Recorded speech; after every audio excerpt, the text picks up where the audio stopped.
kami ng evacuees na around 5,700 families, no?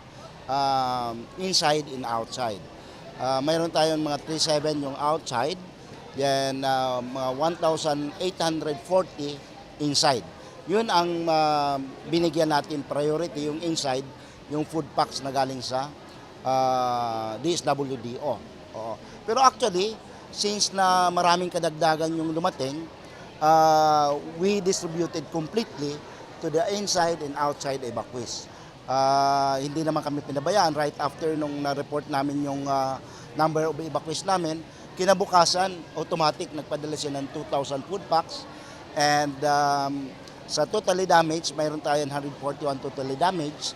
Ngayon, magkakaroon yun ng kitchen kit, family kit, and ano yan, yung health kit, no? Tapos may cash assistance pa.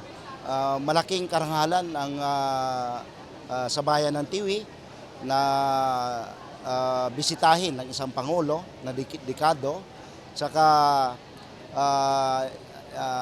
we hope na itong effort na to makarecover.